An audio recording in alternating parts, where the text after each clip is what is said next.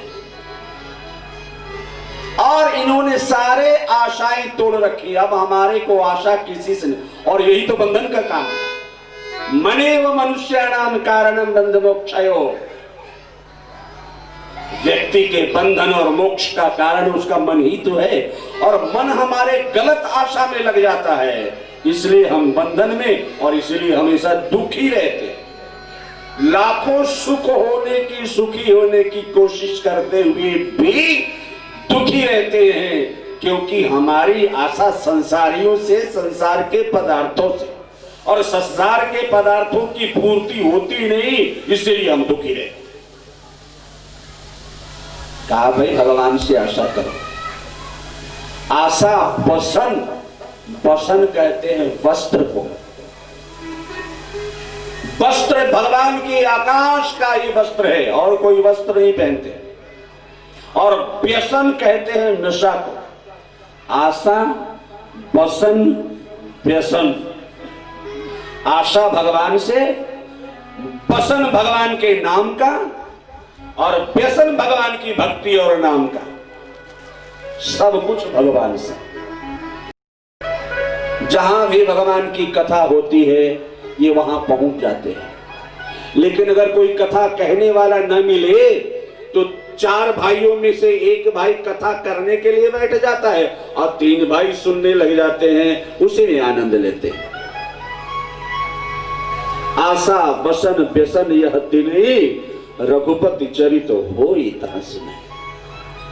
भगवान का चरित्र ही कहना सुनना और उसी में आनंद रहना, मगन रहना, मगन रहना। अरे जिंदगी में मजा ही तो चाहिए, आनंद ही तो चाहिए। तुम किसी और चीज में मजा लेकर के आनंदित रहते हो। भगवान के भक्त भगवान के नाम को लेके मजा लेके आनंदित रहते हैं। शराबी को लगता है कि शराब में मजा है तो उसमें मजा लेता है। लो, संसारी लोग काम क्रोध मोह लोभ ईर्ष्या छल कपट दंभ पाखंड में मजा लेते हैं। लो, इसका रिजल्ट भी ध्यान रखना, लेकिन तुमको रिजल्ट का समझ में आएगा ही नहीं, समझ में आएगा। आशा बसन व्यसन यह तीनही रघुपति चरित होई तह सुनहि। भगवान की कथा कहना सुनना और मजा लेना, आनंद जितना इसमें आता है। कामधेनु के गौ के दूध पीने के बाद में कोई गधी का दूध पीना सोचेगा क्या?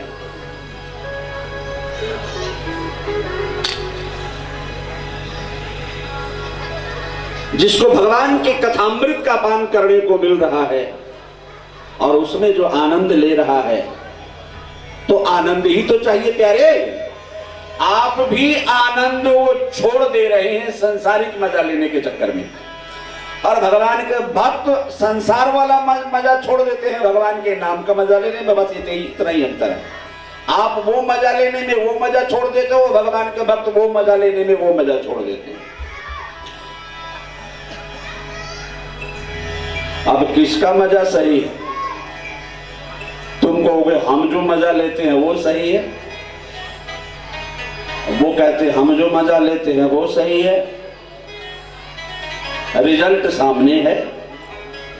तुम जिसको मजा लेते हो थोड़े दिन में भोग भोग के भयंकर रोग पैदा कर लेते हो।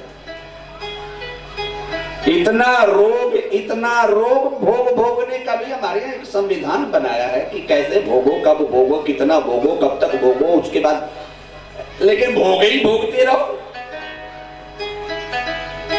एक ने तो एक किताब ही लिख दी, भोग से समाधि।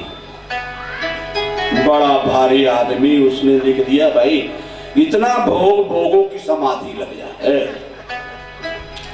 और बहुत लोग उसके फॉलोअर्स भी हो गए, क्योंकि भोगी लोग, अरे अब एक शराबी व्यक्ति हो तो वो तो यही सोचेगा कि कोई शराब पीने की बात करता हो तो वो पीने की बात वाले को अपना गुरु मान लेगा। भाई हमको शराब अच्छी लगती है तो कोई ऐसा गुरु आया है, बोलता यार पियो, खूब पियो, मजा है, एक दिन तो मर ही जाना है। वो ऐसा ज्ञान सुना देता है कि 10, 5, 100, 20 और शराबी उसको फॉलोअर्स बन जाते हैं। तो किताब लिख दी बड़ी भारी, और बड़े बड़े लोग उसके फॉलोअर्स हैं, तर्क देते हैं कि नहीं इसने बात जो कही ठीक कही, भोग से समाधि लग जाती है। तो यार तुम्हें भोग से समाधि लग जाती तो किताब लिखने की क्या जरूरत है? अरे वो किताब पढ़ने की क्या जरूरत है? तो संसारियों की समाधि वैसे ही लग रही है, भोग भोग रहे लग रही है, तुम्हारा किताब पढ़ के क्यों समाधि लगाएंगे? यही बात है ना कि भोग से समाधि तक, तो फिर किताब पढ़ के क्यों? तो वैसे ही भोग भोग रहे, सबकी समाधि लग जाएगी, सबका बेड़ा पार हो जाएगा। लेकिन बहुत बड़े बड़े लोग फॉलोअर्स बन गए, हो जाता है क्योंकि उनको अपनी बात अच्छी लगी ना कि हमारे से मिलती जुलती ये बात है। भगवान के भक्त भी मजा लेते हैं, इतना मजा आता है, और कितना मजा आता है। शराबी को शराब में मजा आना शुरू हो जाए, सब कुछ छोड़ देता है, न बीबी की परवाह, न बच्चों की परवाह, न घर की परवाह, न द्वार की परवाह, न धन की चिंता, सब फूंक देता है पीने में। यही बात इधर देख लो, ए मुनिबर जतन करही जेहि लागे, मुनिबर जतन करही जेहि लागे, उपराज तजे होई बिरागे, मुनिबर जतन करही जेहि लागे, मुनिबर जतन करही जेहि लागे, उपराज तजे होई बिरागे, उपराज तजे होई बिरागे। जैसे शराबी को शराब की लत लग जाए तो फिर उसे कहीं कुछ नहीं दिखता। अरे हमको ना शादी में जाना है, शादी में, कहीं रिश्तेदारी में भी चला जाता है तो वहां भी जोड़ा झंटा छोड़ के ठेका ही खोजता रहता है, और वहां जाकर के खोज लेता है क्योंकि उसको वही चाहिए ना। तो जिसको जो चाहिए होता है ना वो खोज लेता है। रिश्तेदारी में भी जाएगा तो वहां खोज लेता है, भाई यहाँ बोतल कहाँ मिलती है, सब कुछ छोड़ देता है। इसी तरह भगवान के भक्त हैं, मुनिवर जतन करहि जेहि लागी, भूप राज तजी होई बिरागी। उनको भी जब भगवान के नाम का मजा, भगवान की भक्ति का मजा आ जाता है ना तो फिर सब छोड़ देते हैं। और क्या क्या छोड़ते हैं? उधर शराबी वो छोड़ता है शराब के लिए, और ये सारा कुछ भगवान के भक्त राज पाठ वैभव सब कुछ छोड़ देते हैं भगवान की भक्ति के लिए। छोड़ते दोनों, अंजाम दोनों का सामने। एक शराब पी करके गंदे नाली में गिरा होता है और एक भगवान का भक्त सिंहासन पर बैठ करके लाखों का सम्मान प्राप्त कर रहा होता। यही है भगवान की भक्ति का नशा। मजा लिया, सब कुछ छोड़ा और उसका रिजल्ट क्या आया? शराब पी के गंदे नाले में गिरा रहा। और एक सब कुछ छोड़ा, भगवान का नाम तो क्या प्रत्यक्ष दिखता है, कितना सम्मानित जीवन हो जाता है। और शराब का नशा कितना अपमानित जलील करवा देता है। बस यही रिजल्ट है, यही है।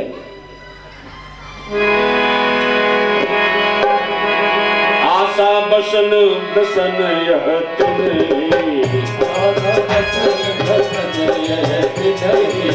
रघुपति चरित होई कहि सुनि, रघुपति चरित होई कहि सुनि। एक ही लक्ष्य है, कभी भी भगवान का नाम, भगवान की कथा से हम जुदा न हो जाएं, अलग न हो जाएं, विस्मृत न हो जाएं, भूल न जाएं, छूट न जाए भगवान का नाम जपना। और ऐसी आदत है कि भगवान के नाम के बिना रह नहीं पाते। अरे भाई, भगवान का नाम जपते जपते, कथा सुनते सुनते, और ये कथा सुनना और भगवान की नाम जपना ही ये तीव्र इच्छा पैदा कर देती है भगवान के दर्शन करने के लिए। चलो आज भगवान वैकुंठनाथ के दर्शन करने चलते हैं। और इनको मर के नहीं जाना होता वैकुंठ, सशरीर सोचा चल पड़े, शरीर ही चल पड़ता है। वैकुंठ में पहुंच गए। और ये सब कथा जानते हैं आप लोग। अंदर जाने को रोक टोक भी नहीं, कोई रोक नहीं सकता। अंदर बाहर इनको सब जगह प्रवेश है, कोई आज्ञा लेने की आवश्यकता नहीं है। लेकिन वहां द्वारपाल थे, भगवान के नाम था जय और विजय। द्वारपाल हरि के प्रिय दो, द्वारपाल हरि के प्रिय दो, जय और विजय जान सबको,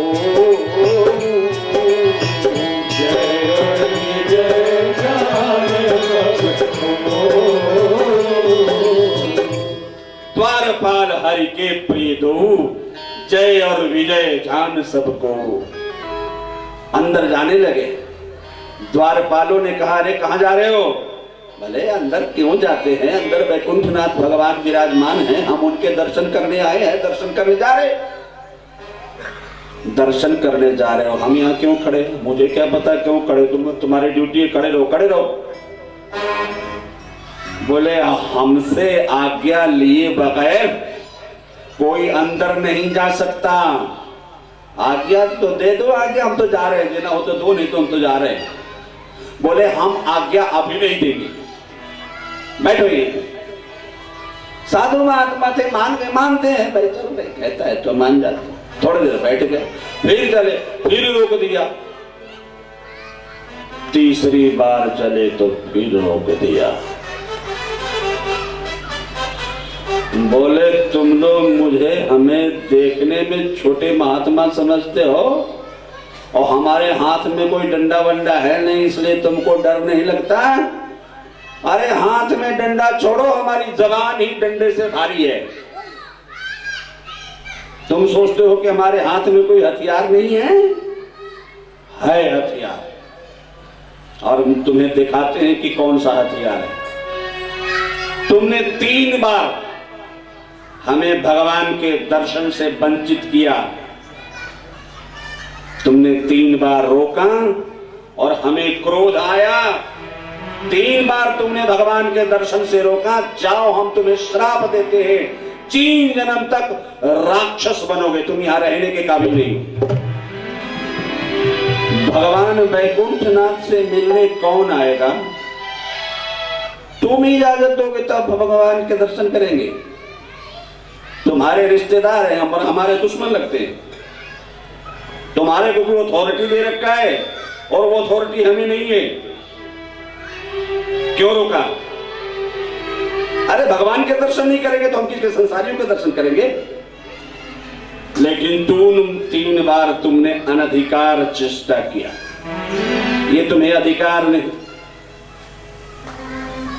थोड़ा इधर उधर भी ध्यान रखो ना तो ठीक रहेगा। चाओ भाव बहुत हो रहा है। बोलो बाके घर जाती है।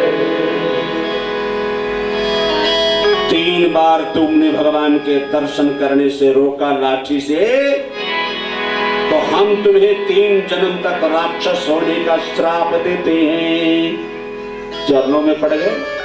अरे महाराज, हमने तो सोचा था आपके हाथ में डंडा भाला कुछ है नहीं, तो आप हमारा क्या कर सकते हो? और देखने में छोटे बच्चे हो तो बच्चे क्या कर सकते हैं? अरे बच्चे हैं तो क्या हुआ, दिल के सच्चे हैं इसलिए हम अच्छे हैं। और तुम्हें तो बहुत कुछ कर सकते हो और कर भी लो। 3 जन्म तक तुम राक्षस बनोगे। जाओ श्राप देते हैं। ऊंच निवास नीच करतूती। इतने ऊंची जगह पे निवास मिला है और तुम इस तरह का व्यवहार करते हो। तुम्हें पता नहीं कि इनसे मिलने वालों में कौन कौन हस्तियां आती हैं। जो इनके दरवाजे तक कोई हस्ती आ गई वो सामान्य हस्ती होगी। भगवान के दरबार के पास कोई पहुंच जाए वो कोई सामान्य हस्ती होगी। तुम्हें इतनी से समझ जाना चाहिए था कि इस दरबार के दरवाजे तक आ गए, यहां तक आना ही मुश्किल है। और यहां तक कोई आ गया, पहुंच गया, तो मैं समझ जाना चाहिए था कि वो कोई सामान्य नहीं है। जो यहां तक आ गया, और जो यहां तक आ गया वो अंदर भी चला जाएगा। लेकिन तुमने रोक लिया और व्यर्थ रोके हो। अंदर जाते हैं, भगवान उठ करके खड़े होकर के मिलते हैं। अरे महात्माओं आओ। बोले महाराज सुनो, महात्माओं बाद में करना। अरे बोले नाराज हो क्या, गुस्सा आ रहा है तुम लोगों को? बोले यही तो पूछ रहे हैं कि हमें गुस्सा आ क्यों रहा है। क्रोध, गुस्सा तामसी गुण के कारण आता है। तामसी गुण, राजसी गुण, सात्विक गुण। पृथ्वी पर सिर्फ तामसी गुण होते हैं। देवलोक में राजसी और वैकुंठ में तो सात्विक गुण होते हैं। महाराज वैकुंठ में क्रोध आया तो क्यों आया? क्योंकि ये तो पृथ्वी पे क्रोध आता है। वहां तामसी लोग आते हैं, तामसी जीवन होता है, तामसी पदार्थ खाते हैं, तामसी जीवन जीते हैं, इसलिए क्रोध आता ही है और क्रोध ही आएगा। क्योंकि पृथ्वी पर तामसी गुण का प्रधानता है। लेकिन महाराज हम तो वैकुंठ में आए हैं, हमें क्रोध क्यों आया? अरे अरे सुनो सुनो सुनो महात्माओं,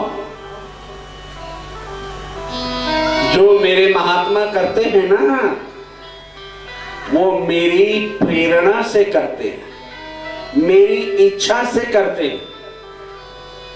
तुम्हारे लोगों के मुंह से क्रोध आया, वो मेरी इच्छा थी, मैंने प्रेरणा किया था। उर प्रेरक रघुवंश विभूषण, हम तुम्हारे हृदय में प्रवेश करके तुम्हारे को क्रोध दिलवाया। बोले महाराज क्यों क्रोध दिलवाया? बोले देखो इस भगवान की प्लानिंग देखो जरा, भगवान की योजना देखो जरा। बोले महाराज हमारे मुंह से क्रोध आया। बोले क्रोध इसलिए दिलवाया कि ये जो दोनों जय विजय है ना, इनको मेरे से लड़ने की इच्छा हो रही है। मेरे को जब देखते हैं ना तो दिल में इनकी तमन्नाएं हिलकोरे मारने लगती। बोले देखो प्रभु कितने हट्टे कट्टे हैं।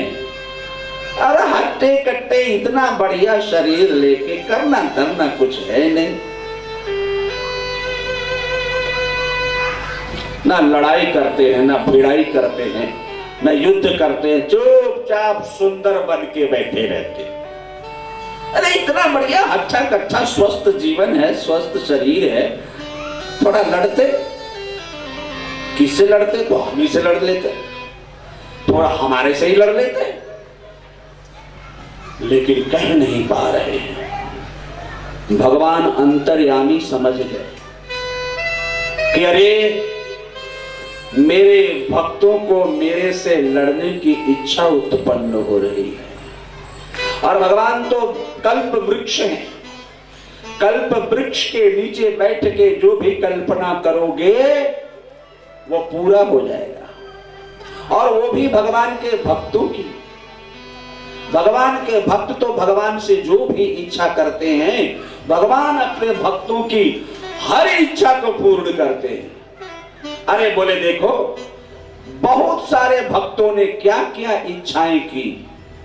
महाराज मुझे राजा बना दो, मुझे महात्मा बना दो, मुझे धनवान बना दो, मुझे ये कर दो, वो कर दो, तरह तरह की इच्छाएं की। मुझे अपना दर्शन दे दो, मुझे नाम जपने की शक्ति दे दो। ये इच्छाएं करते हैं। आज तक किसी भक्त ने ये इच्छा नहीं करी थी कि थोड़ा मेरे से लड़ भी लो, थोड़ा मेरा आपका युद्ध भी हो जाए। लेकिन मैं हूं कि अपने भक्तों की इच्छा पूर्ण करता हूं। अब इनके दिल में हमसे लड़ने की इच्छा उत्पन्न हुई है तो मैं इसको पूरा करूंगा। तो महाराज लड़ लेते। बोले अभी कैसे लड़ लेते? ये वैकुंठ में लड़ाई शुरू हो जाए। ये है मेरे द्वारपाल, मैं हूं इनका मालिक। तो महाराज माँ को आप तो सब सारे ब्रह्मांड के मालिक हैं। बोले हैं तो सही, लेकिन यहां लड़ाई होगी तो मर्यादा के खिलाफ होगी। मेरे पास इतनी सेना है, नारायणी सेना। इनके पास तो कुछ भी नहीं है, डंडा है। तो नारायणी सेना से ये डंडे वाले क्या लड़ेंगे? अब मैं इनको बनाऊंगा बड़ा बलशाली, इतना बलशाली बनाऊंगा, इतना बलशाली शक्तिमान बनाऊंगा। और मैं भी शक्तिमान, तब शक्तिमान में लड़ाई हो तो लड़ाई लड़ने का मजा ही आएगा। एक थप्पड़ में मारेंगे, इनकी 32 दांत बाहर निकल जाएगी, तो लड़ाई का मजा नहीं आएगा। ये भी लड़े, हम भी लड़े, तो मजा तो लड़ाई का चाहिए नहीं कोई। इनको इन्होंने यही कहा है कि लड़ते एकदम से लड़के खत्म कर देते तो लड़ाई का मजा नहीं आएगा। तो महाराज क्या किया आपने? अगर ये लड़ते और मैं इनको मारने जाता और ये माफी मांग लेते तो मैं तो इनको माफ कर देता। क्योंकि मेरे सामने कोई हजारों गलती करके माफी मांग ले तो मैं उसे माफ कर देता हूं। रहतिन प्रभु चित चूके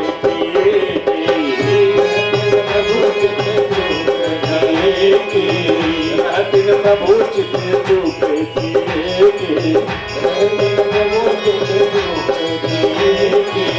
करत सुरति सय पारे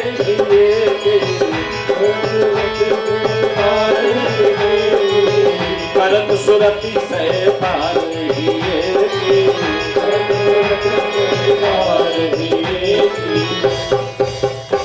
रहतिन प्रभु चित चूक किए के करत सुरति सय बार ही। मेरा परमात्मा के सामने कितना भी चूक कर लो, कितना गलती कर लो, एक बार उनके सामने जाके देव सुनि शरण सामुहे आए, सकृत प्रणाम किए अपनाए। भगवान सारी गलतियों को क्षमा करके अपना लेते। अगर ये गलती करके माफी मांग लेते तो मुझे तो माफ करना पड़ता, लेकिन तुम्हारे मुंह से मैंने श्राप दिलवाया कि अब इनकी गलती माफी नहीं हो सकती, क्योंकि तुम लोगों ने श्राप दिया है और तुम्हारे श्राप को सच करने के लिए मैं इनसे लड़ूंगा। अब माफी नहीं। भगवान की योजना, भगवान की प्लानिंग, सबसे बड़े प्लानर तो मेरा परमात्मा है। ऐसी प्लानिंग करता है कि किसी को समझ में नहीं आता। देखो लड़ने की योजना उत्पन्न भी हो गई, परमात्मा ने जान भी लिया और उनके दिल में प्रेरणा कर दी, चलो मेरे पास। इनके दिल में प्रेरणा कर दी रोक देना, और जब रोक दिए तो गुस्सा दिलवा के श्राप दिलवा दे।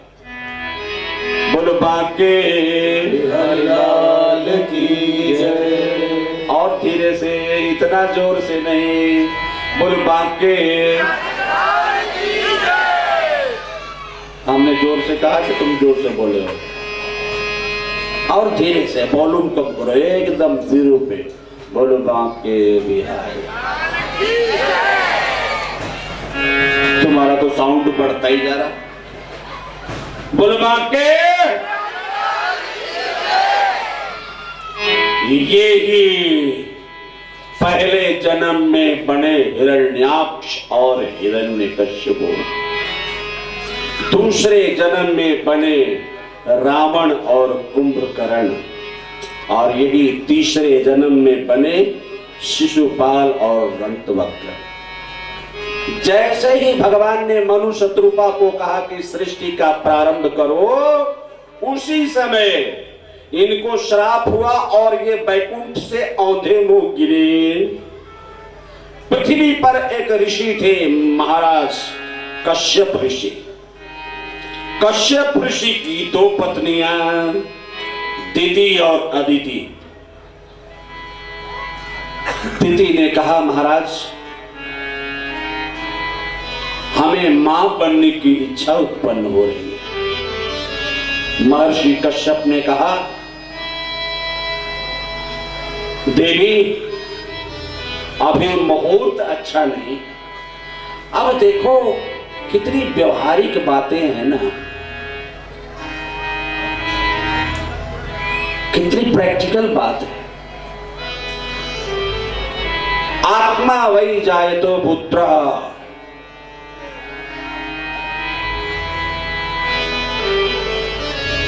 क्या इसमें भी कोई मुहूर्त देखा जाएगा कि बच्चे कब पैदा हों?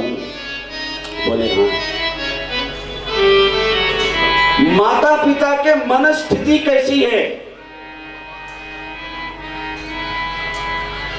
और अब मन स्थिति अगर बेकार हो, ऐसी स्थिति में कोई बच्चा उत्पन्न होता है तो जाहिर है कि वो अच्छा होगा नहीं।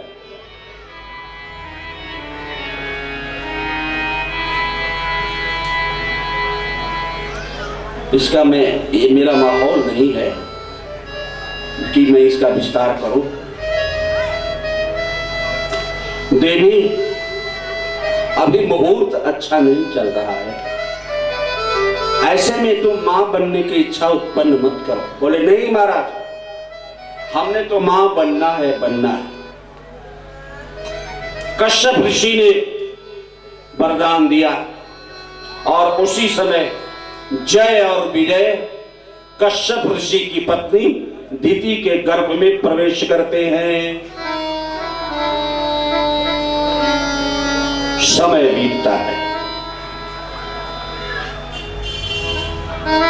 ये सब्जेक्ट प्रैक्टिकल लोग होते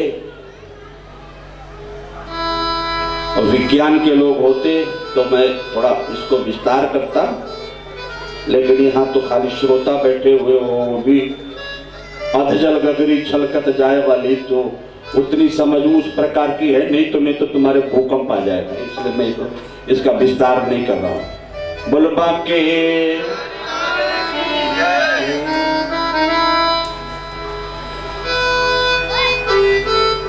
क्या मुहूर्त और साइंस से कोई लेना देना है? यह मुहूर्त भी एक प्रकार का साइंस ही है।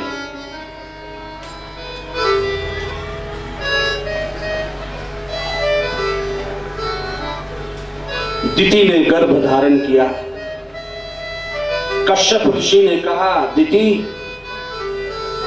ऐसे मुहूर्त में तुमने गर्भ धारण किया है, मुझे शंका है कि ऐसे मुहूर्त में गर्भ धारण करने से जो बच्चे पैदा होंगे वो समाज का भला तो नहीं कर पाएंगे, वो समाज को त्राही कर देंगे। और मैं सब जान रहा हूं, देख रहा हूं, ये तुम्हारी जिद की वजह से ये हुआ है। बड़ा विस्तार है इसका भागवत में।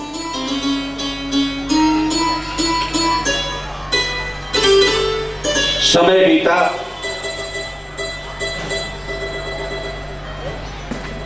दिति के गर्भ से 2 जुड़वा बालक पैदा होते हैं। पैदा होते ही पहाड़ ढहने लग गए, नदियों का रास्ता बदल गया, बिजली कड़कने लग गई, बाढ़ उत्पन्न हो गई, मानो भूकंप आ गया, तूफान चलने लग गया, मानो पृथ्वी फट जाएगी। पेड़ अपने आप उखड़ के उड़ने लग गए, लोगों के छतें उड़ गई। 2 बालक जुड़वा बालक पैदा हुए। कश्यप ऋषि ने कहा, देवी अभी तो ये पैदा हुए हैं, तो ये हाल है प्रकृति का, ये बड़े होंगे तो जाने क्या होगा। दोनों बच्चे बड़े हुए,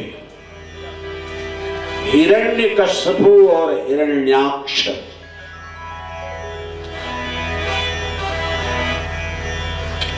हिरण्याक्ष संधि विच्छेद तो पढ़े हो ना, संधि विच्छेद पढ़े हो, तुम क्या पढ़ोगे अगले जन्म में।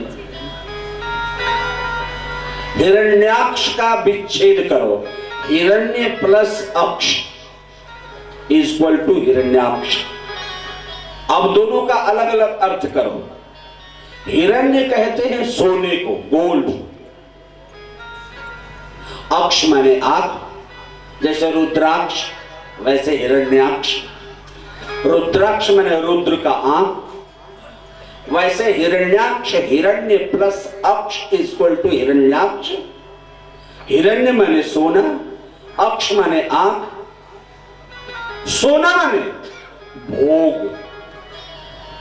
अक्ष माने आंख, आंख माने दृष्टि, जिसकी दृष्टि भोगमय हो अर्थात भोग ही भोग हो, ऐसा व्यक्ति ही पृथ्वी को नरक बना देता है, डुबो देता है। हिरण्याक्ष, हिरण्य प्लस अक्ष इक्वल टू हिरण्याक्ष। अक्ष माने आंख, एक प्रतीक है, एक सिंबल है। आंख का मतलब दृष्टि, दृष्टि मतलब नजरिया, जिसकी नजर ही भोगमयी हो नजर, वो पृथ्वी को डुबा देता है। आप अपने बच्चे को बोलते हो ना, अरे तुमने ऐसा काम किया है, मेरा नाम डुबो के रख दिया। क्या पानी में डुबोया था? एक ड्रम भर के पानी। अच्छा, एक बातें, कोई बातें सिंबॉलिक होती। एक टीचर ने कहा, भाई इन महापुरुष के चरित्र पे प्रकाश डालो। तो ये तो उसने एक टॉर्च ले लिया और प्रकाश डाल रहा। ये क्या कर रहे हो? बोले महाराज आप ही तो कहा है कि इनके चरित्र पे प्रकाश डालो, तो ये प्रकाश डाल रहे। प्रकाश डालना तो एक सिंबल है, मतलब उसके चरित्र पर कहो कुछ।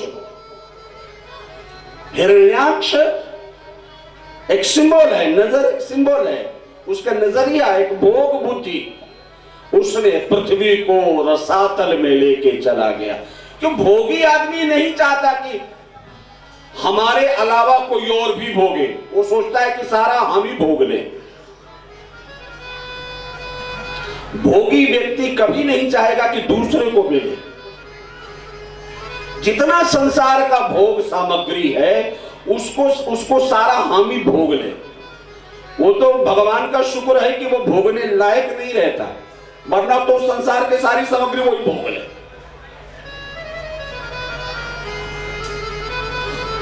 भगवान ने एक लिमिट ऐसा लगा रखा है कि आवश्यकता से ज्यादा भोग भोगोगे तो मरोगे, वरना इंसान की तो ये इच्छा होती है कि हमारे भोग भोगू तो मैं ही भोगू, और ना भोगे तो फिर कोई ना भोगे, मेरे अलावा कोई ना भोगे। ये हिरण्याक्ष की प्रवृत्ति है। वैसे हिरण्यकश्यप, हिरण्य प्लस कश्यप, कश्यपु कहते हैं गद्दे को, गद्दा मतलब जिसे सोते हो, आजकल गद्दे बड़े विचित्र हैं यार, बैठो तो लगता है किसी धरती में चले गए।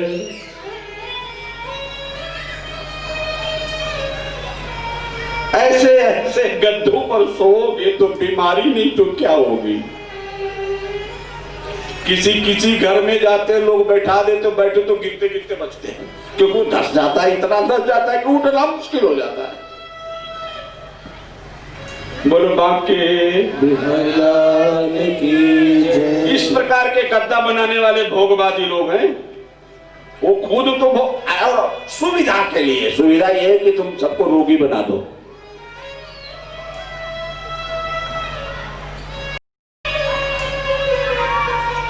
जो सोने के गद्दे पर भोगमयी जिसका जीवन और दोनों भोग के प्रतीक। मनु शत्रुपा को ब्रह्मा जी ने कहा तुम सृष्टि का विस्तार करो। मनु शत्रुपा ने कहा महाराज हम सृष्टि बना तो दे, लेकिन वो सृष्टि टिकेगी कहां? बोलबा के वो सृष्टि रहेगी कहां? क्योंकि पृथ्वी तो है ही नहीं। पृथ्वी को तो हिरण्याक्ष पाताल में लेके चला गया है। अच्छा हाँ, ब्रह्मा जी सोचने लगे कि अब क्या किया जाए। अगर सृष्टि बन भी जाए तो वो रहेगी कहां? ऐसे सोच ही रहे थे कि ब्रह्मा जी को आई जोर से छींक। क्या जी? क्या छींकते हो ना तुम भी? हाँ, देवियां छींकती है तो मजा आ जाता है, हैं? पूरा भरा होता है और दाल बना रही होती है, इतना दाल में घी पड़ जाता है और अपने देवता को परोस देती है। अरे ये घी गला नहीं, बोले प्योर घी है, खाओ। बोलो बाके हाँ, गाय का घी पीला पीला होता है ना, तो पीला ही पीला।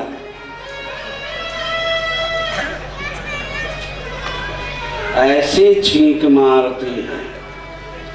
शुक्र करो दाल थी। अरे बड़ा प्योर घी है, बोले हाँ थोड़ा और गरम करो, चढ़ा दिया, वो बेचारा और फैल गया।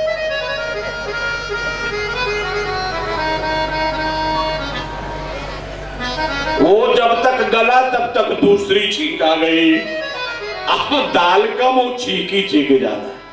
खाओ, टेस्ट नहीं आ रहा है, थोड़ा नमक डाल लो, थोड़ा ये छिड़क लो, वो छिड़क लो। आज घी की खुशबू अजीब सी लग रही है। अरे बोले ये नया घी है, अभी मार्केट में नया आया है।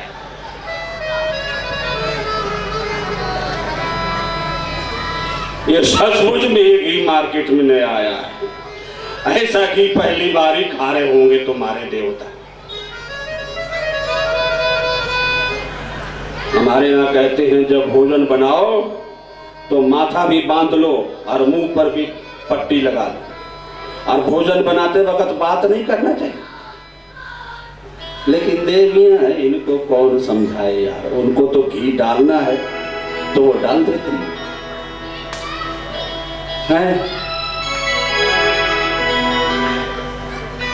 भोजन बनाते वक्त माथा बांध लिया करो और मुंह पे वो लगा लिया करो, जो लगाते हैं, क्या लगाते हैं, जो भी है। नहीं तो एक पूरा एक तौलिया बांध लिया करो, थोड़ा सांस चले, इतना बस। ऐसा नहीं कि सांस ही रुक जाए, वो भी गड़बड़ हो जाए। महाराज ब्रह्मा जी विचार ही कर रहे थे कि ब्रह्मा जी को बड़े जोर से छींक आती, और छींक में नाक में से एक कीड़ा निकलता है, जंतु निकलता है, छोटा सा। जंतु ने कहा मैं जल जंतु हूं, मुझे जल चाहिए। ओहो, ये तो कीड़ा जल के बिना मर जाएगा। ब्रह्मा जी ने अपना कमंडल में रख दिया। रखते ही वो जंतु बड़ा हो गया। मेरे को इससे बाहर निकालो, कोई ज्यादा जल में रखो। बड़े ड्रम में रखा, वहां भी बड़ा हो गया। अरे ये जल भी मेरे लिए कम है, यहां से निकालो, मेरे को इससे ज्यादा जल वाले में रखो। तालाब में रखा। देखते देखते ये जंतु इतना बढ़ने लगा। अरे ये तालाब का पानी भी, जल भी कम पड़ रहा है, मेरे को यहां से भी निकालो। नदी में रखा, नदी का जल भी कम पड़ गया। वहां से निकाल के समुद्र में जैसे ही डाला कि भगवान 12 रूप अवतार धारण करके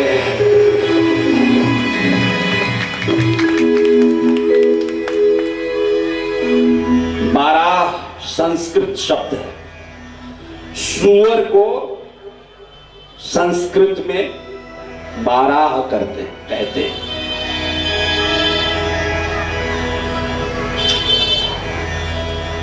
हिरण्याक्ष ने बड़ी चालाकी की थी कि जो देवता लोग जो है ना, कभी गंदे जगह में नहीं रहते। आ गए, अब 12 भगवान आ गए। 12 भगवान सुअर का मुंह पीतांबर धारण किए हुए भगवान 12 चिल्लाते हुए समुद्र के अंदर प्रवेश करते हैं। जहां हिरण्याक्ष पृथ्वी को डुबो करके रखा हुआ है,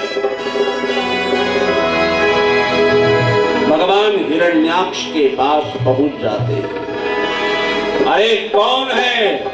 भगवान एक हाथ से हिरण्याक्ष को पकड़ लेते हैं। अच्छा, तू मेरे से युद्ध लड़ने आया है? देख मेरी ताकत।